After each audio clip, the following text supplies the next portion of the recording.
Well. So it seems that the political bromance of Elon Musk and Donald Trump has just hit a humiliating snag on Capitol Hill, right? Apparently, Musk and Trump have just suffered a crushing defeat in the House of Representatives in the United States. I mean, wow, right? Um, this dynamic duo, they had this pet project, which was or is a controversial bill. I guess you could call it an omnibus, omnibus bill that would have sent the debt ceiling skyrocketing. And, this would have been completely at odds with what they say they stand for in the first place, which is fiscal responsibility. And, the whole concept of Doge, which is Musk's new sub pet project, where he was appointed by Trump with Ramaswamy to cut all of these, federal spending waste.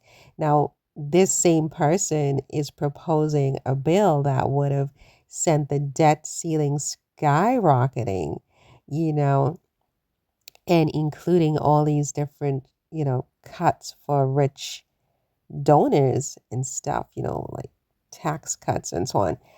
And he basically threatened Republicans that if they failed to vote for his and Trump's new bill instead of the one that was negotiated, that these people would be out of office. They would be just like, out of office. And so everybody expected the Republicans to be trembling and to listen to Musk and to fear Musk, the fear of God that Musk and Trump together bring to the table was supposed to make these people do what they were told. But the bill was soundly defeated in the House of Representatives by their own party, no less, by 38 Republicans. A whopping 38 Republicans crossed the aisle and voted with Democrats to defeat this bill, defying Musk and Trump's extreme threats of political retribution, pretty much, you guys. Can you believe it? One particularly vocal dissenter was this representative. I think his name is Chip. Chip Roy, something Roy. I think it's Chip Roy. He's from Texas, and he minced no words, calling the Musk backed proposal asinine. Asinine. He said the word asinine about Elon's bill to the entire world. I mean, how humiliating, right? Like, ouch, right? Like, what is Musk going to do about this? I don't even, I'm terrified to even know because his money, he's the richest man in the world, means that he can do anything. So what are they going to do to Chip Roy? I don't know. But Chip Roy literally called the Musk back proposal asinine, and others followed suit, labeling the bill insane, legislatively insane, and pointing out the hypocrisy of two self proclaimed champions of fiscal responsibility, Trump and Musk, right? Pushing legislation that would explode the national debt. People are just like, what's really going on here? What are you two really up to? Are you trying to make this country better, or are you trying to destroy this country, right?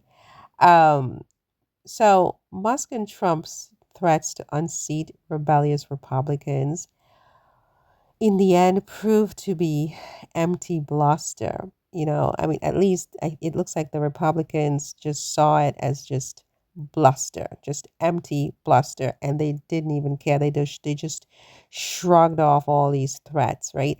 Even extreme MAGA Republicans who usually march in lockstep with Trump, they found themselves at odds with this legislative debacle, right? Meanwhile, moderate Republicans and Democrats, who are led by Minority Leader Hakeem Jeffries, they had reached a bipartisan agreement, a negotiated agreement, apparently, right? And with this agreement, Musk aggressively tried to kill it on Twitter with his usual flair for dramatics. At one point, he had this sword and he was like, "Kill the bill," and people really thought that the reps would listen to Musk and fear him because of all his money, and it just fell on deaf ears. They didn't even care. Now, over on MSNBC, this host Lawrence O'Donnell, he wasted no time. I was just watching him this morning, tearing into Musk and Trump on his nightly show. He called the fiasco a prime example of legislative stupidity. You guys, this is the word. These are his words. Legislative stupidity, and he singled out Musk's as being inexperienced and full of hubris. And he saw these as a fatal flaw in sort of what Musk is bringing to Washington. And if this is what Musk is bringing to Washington, this doesn't bode well for Doge. I mean, that Doge is dead on arrival, I think.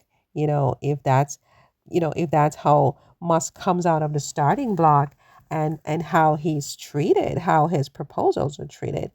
And Lawrence O'Donnell, he said that Trump is looking like a quote unquote lame duck president before he even begins. I'm just like, oh my God. So if they start calling Trump lame duck from day one, which I think is what they're going to do, this is going to, this jab is sure to sting.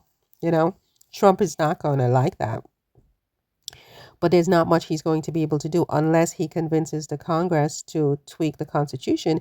And if the Congress is responding in this way to all these threats, these were the most open and notorious and aggressive threats against congressional members, their jobs. If you don't do what I say, you're going to be voted out of office. And they still voted against it. I don't think Trump is going to be able to get them to change the Constitution, which is something I worried about. But based on this, I don't think they're going to do what they're going to do. And they have sent a very loud message to Trump that they are going to, he doesn't control them. And most certainly neither does Musk.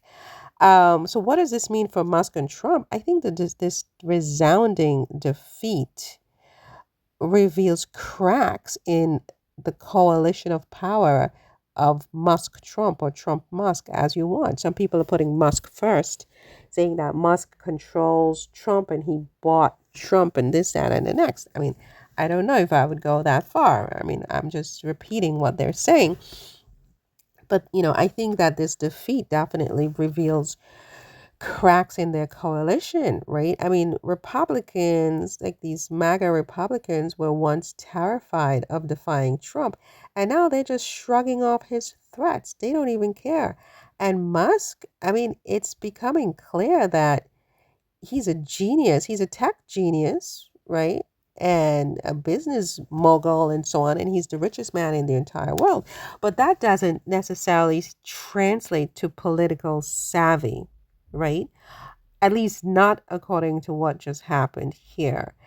His grandstanding may play well on Twitter, obviously, but in the corridors of Congress, it's more of a liability than anything else. It's like really turning people off, and they're standing up to him, right? Extreme MAGA Republicans may have rallied behind the bill. Some of them obviously voted for the bill, but they're now left grappling with the fallout, of a failed gambit. Meanwhile, you have the moderates and independents who now appear emboldened, right? Signaling that the GOP is no longer a monolith under Trump's thumb.